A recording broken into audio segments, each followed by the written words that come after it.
Having the right equipment on your boat is critical. Some of it is required, some of it isn't, but it's all going to help keep small issues from becoming big issues while you're out on the water enjoying your day. Let's talk about it.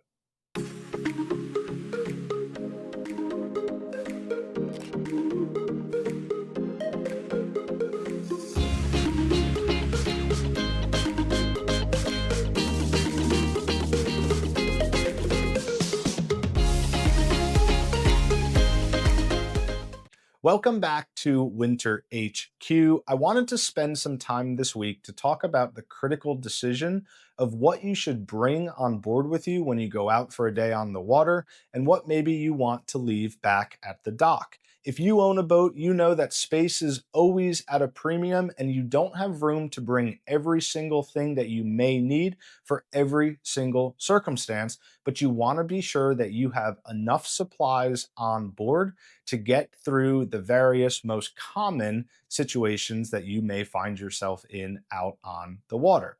Now, some of these are required by the Coast Guard or local authorities. We're going to talk about that really quickly. I think most people know how to go Google what's required in their state. So we'll run through it real quick just to be sure that we're complete. But a lot of the time is going to be talking about the non required supplies that is going to get you through those medical emergencies or maybe the minor engine problems you may have that you can deal with and at minimum get your crew back to the dock without having big issues. Now, before we get into the video, please be sure that you're subscribed. It helps me grow the channel immensely. I can't thank those that have already subscribed and commented and liked. I love hearing from you guys, so thank you, and please be sure that you're subscribed to the video. Last but not least, stick around to the end. I'm going to talk about my biggest pet peeve with one of these safety items. It drives me up a wall, specifically that new boats and manufacturers have this installed. It is crazy, in my opinion. So we'll talk about that before we end the video. So let's start with the US Coast Guard required materials. One caveat to this is states could have different requirements in addition to what's required by the Coast Guard. So you just want to be sure that you do a quick Google search in the state that you're going to be boating in, just to be sure that you have all of the required material on board. The first item we're going to talk about is paperwork. There's three types of documents that most states require. That's a boat registration, that is a boat insurance card, and then it's also a boater safety certificate or a boater license. Obviously, somebody on board has to be licensed to drive the boat. One thing I want to mention with the boater safety certificate, be sure that the type of certificate that you have for the state is also applicable for where you're boating.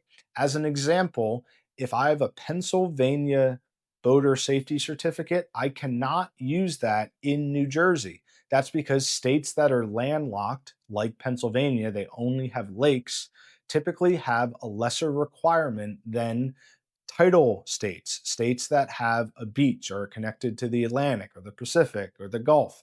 You need to be sure that you have the right certificate for the right location that you're boating. Every state is not the same when it comes to your boater safety certificate.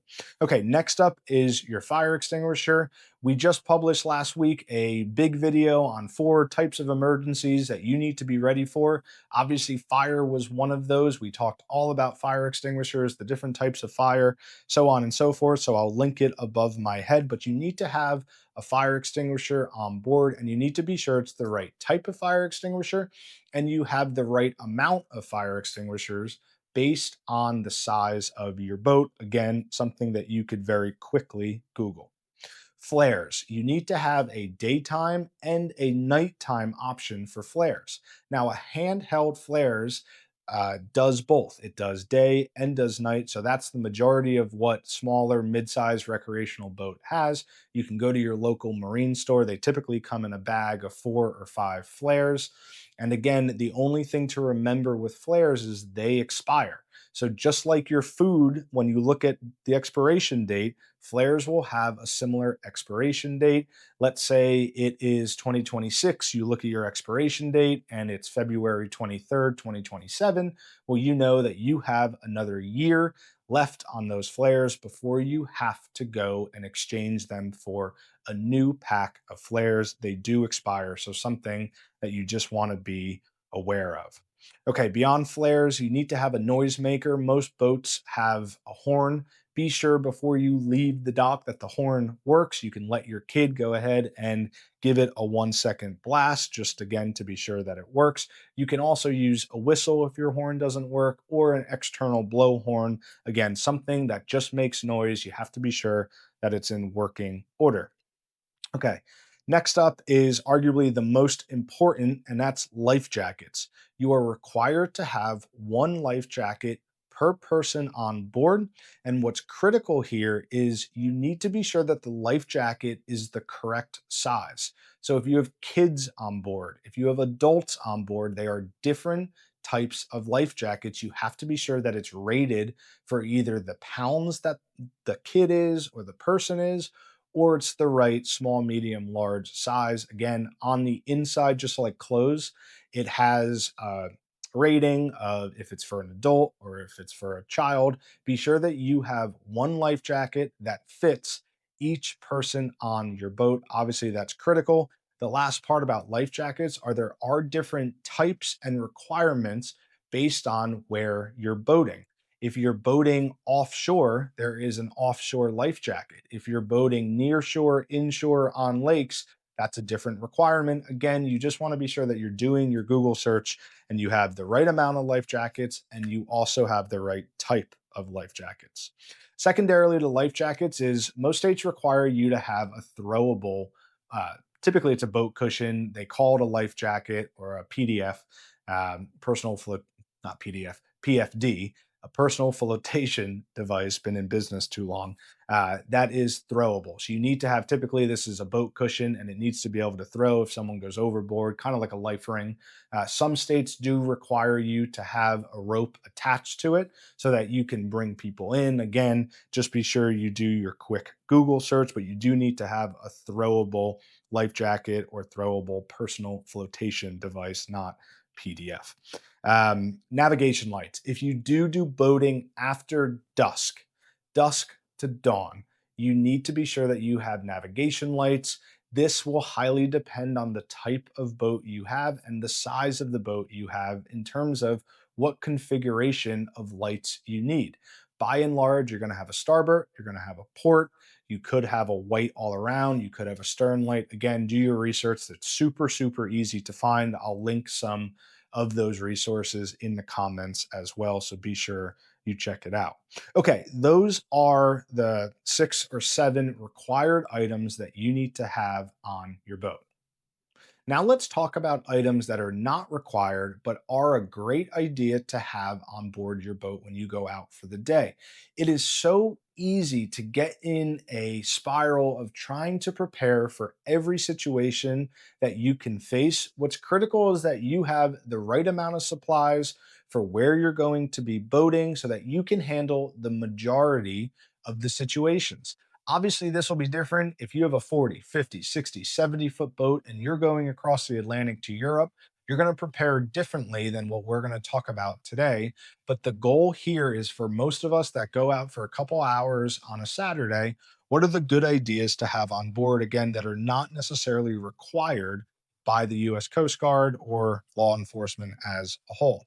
So the first thing we're going to talk about is a compass. A compass is not required. I think that it is critical for you to, one, have a compass on board, and two, be able to generally know how to use it.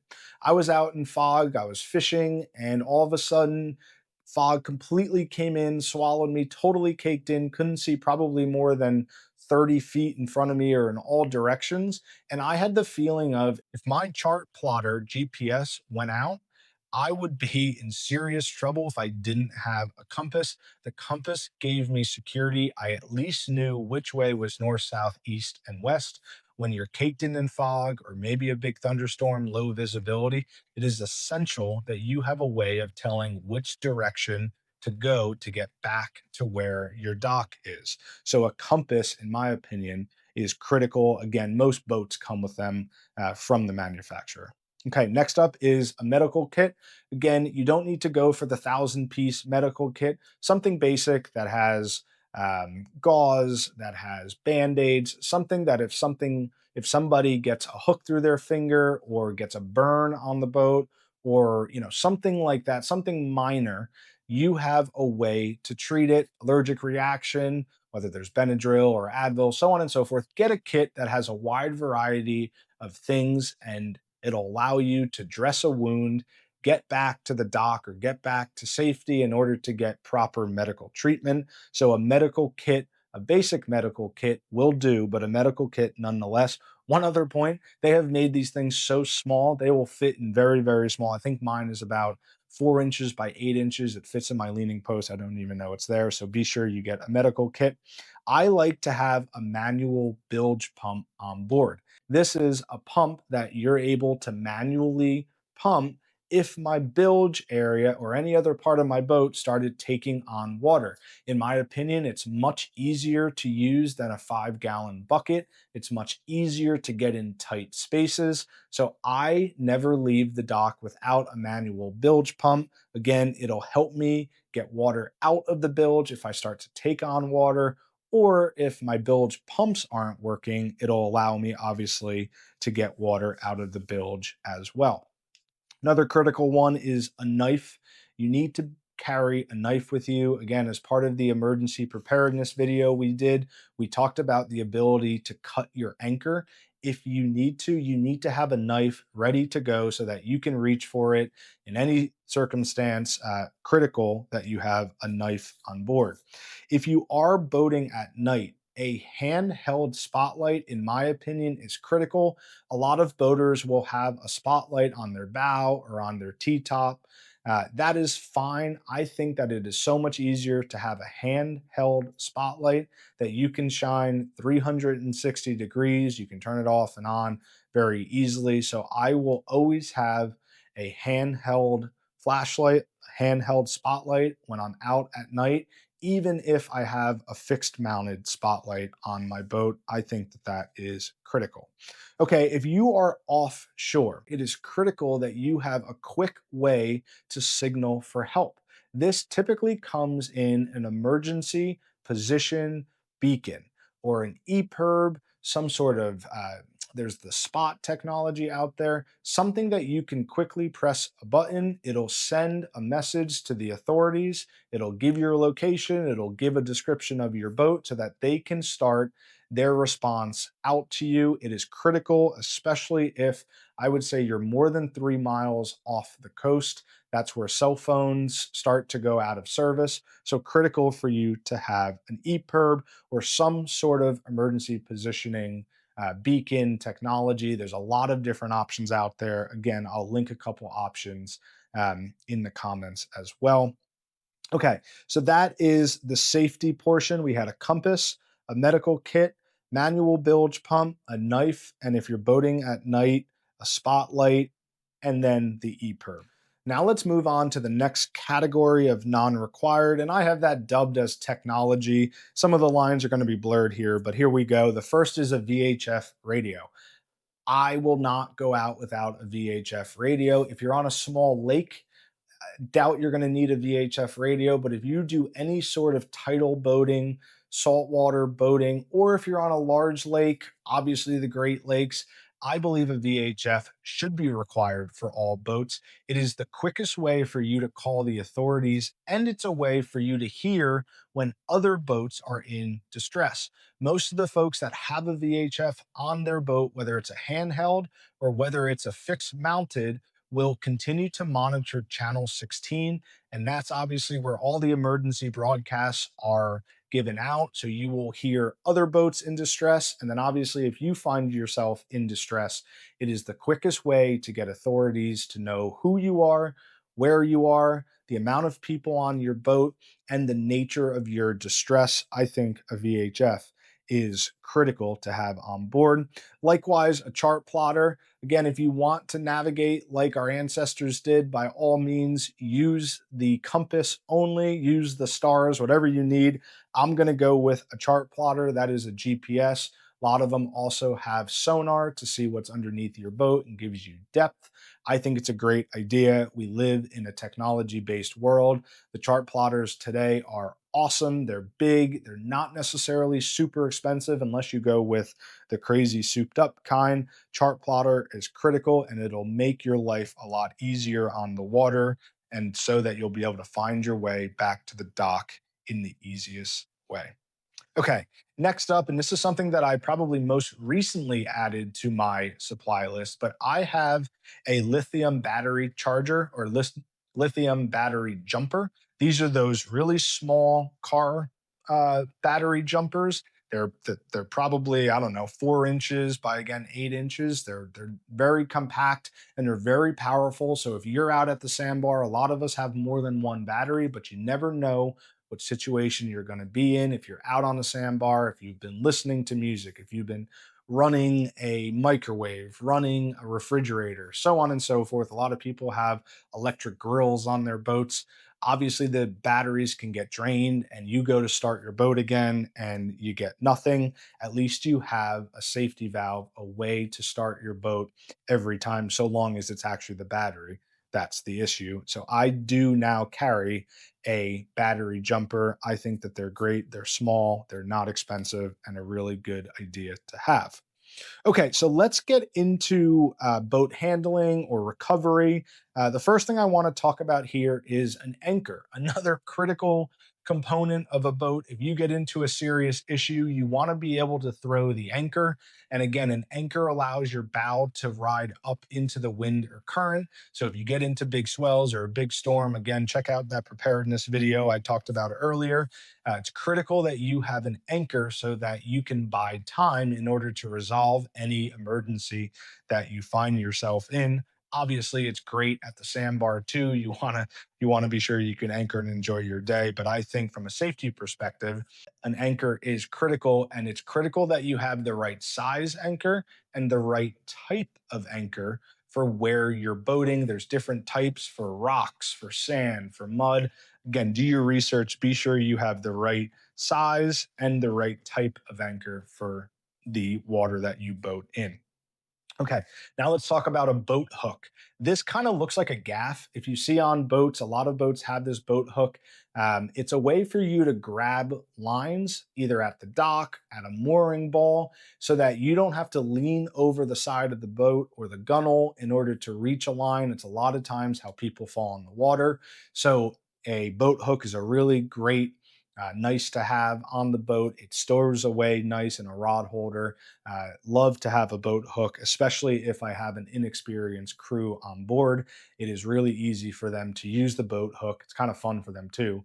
Go ahead, scoop the line or grab the line from the dock, and then now you're attached to your cleat. So, a really good thing to have on board.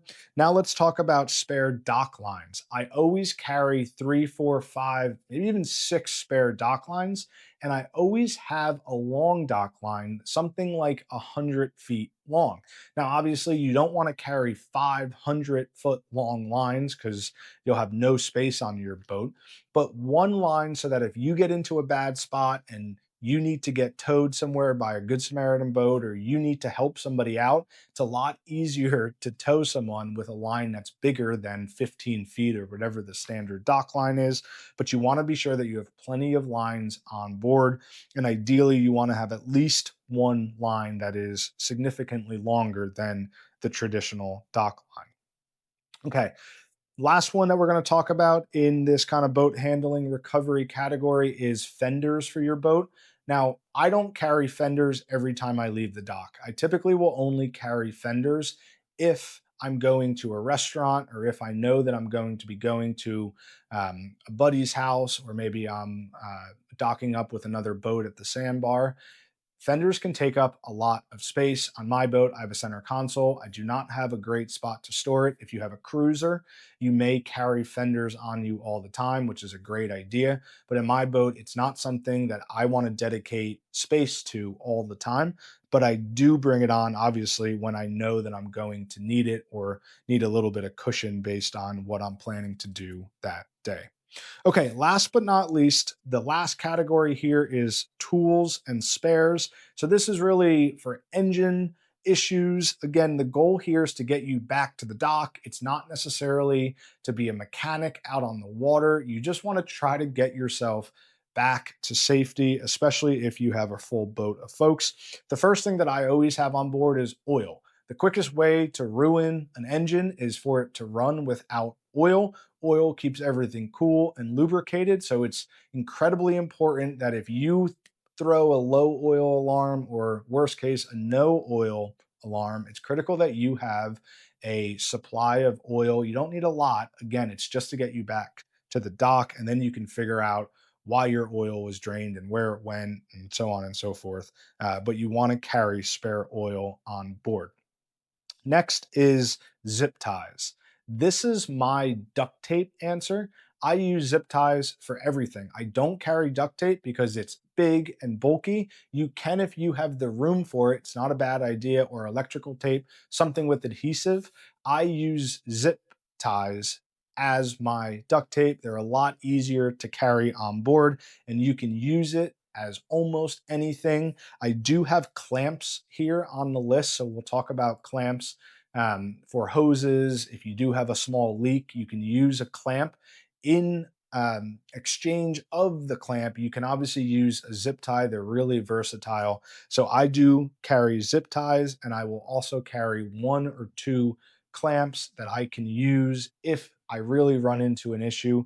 But again, most of the time, I'm going to zip tie it. I'm going to figure it out later. I'm not really going to have the time to take off lines and reclamp them, so on and so forth. Again, my goal is just to get back to the dock without having a bigger issues. So zip ties and clamps. Last but not least, I do carry a screwdriver or a multi-tool.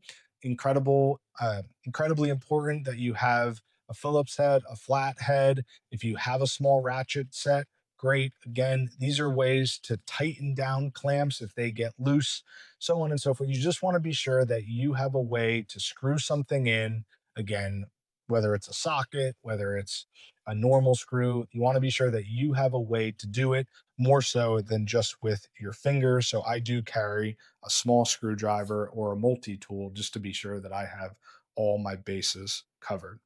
So that's it. So let's do a big recap here. We have compass, medical kit, manual bilge, knife, spotlight. If you're offshore, an EPIRB, VHF radio, chart plotter, lithium battery to jump your boat battery, lithium jumper to jump your boat battery, boat hook, anchor, spare dock lines, fenders if you have the space, and then oil, zip ties, a multi tool, and then clamps. I, for the most part, go out with all of these items. You could probably fit the majority of these items in a pretty small space. So, although it's a long list and it does seem long, again, these are small items. You don't need to carry 1,000 of each of these. You just need to have enough so that, again, if you have a simple problem out on the water, you are able to resolve it without having any more of an issue.